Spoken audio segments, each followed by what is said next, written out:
Payyanur കാറമേലിൽ V കുഞ്ഞികൃഷ്ണനു വേണ്ടി വോട്ടഭ്യർത്ഥന എഴുതിയതിനെ തുടർന്ന് തകർക്കപ്പെട്ട മതിൽ കുഞ്ഞികൃഷ്ണൻ അനുകൂലികൾ പുനർനിർമ്മിച്ചു. നിയുക്ത MLA വി കുഞ്ഞികൃഷ്ണൻ നിർമ്മാണ പ്രവൃത്തി ഉദ്ഘാടനം ചെയ്തു. തെരഞ്ഞെടുപ്പ് പ്രചരണത്തിന്റെ ഭാഗമായി പയ്യന്നൂർ കാറമേലിൽ സ്വതന്ത്ര സ്ഥാനാർത്ഥി വി കുഞ്ഞികൃഷ്ണന് വോട്ടഭ്യർത്ഥിച്ച് എഴുതിയ സ്വകാര്യ വ്യക്തിയുടെ മതിൽ തൊട്ടടുത്ത ദിവസം തകർക്കപ്പെട്ടിരുന്നു. ഈ മതിലാണ് വി കുഞ്ഞികൃഷ്ണൻ അനുകൂലികൾ പുനർനിർമ്മിച്ചത്. രാവിലെ നടന്ന ചടങ്ങിൽ നിയുക്ത MLA വി കുഞ്ഞികൃഷ്ണൻ മതിൽ നിർമ്മാണം ഉദ്ഘാടനം ചെയ്തു.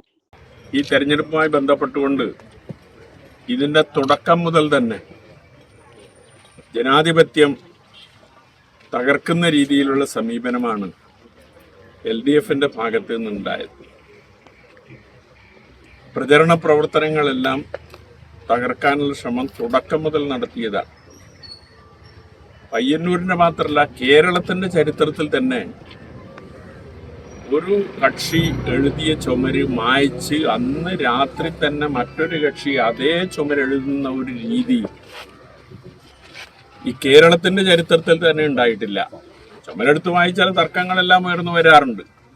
അത് എഴുതുന്നതുമായി ബന്ധപ്പെട്ടുകൊണ്ടാണ്.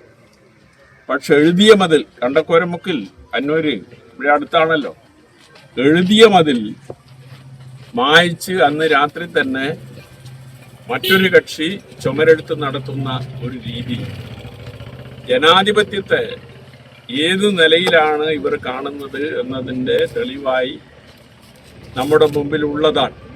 UDF നേതാക്കളും പരിപാടിയിൽ പങ്കെടുത്തു. News bureau, Payyanur.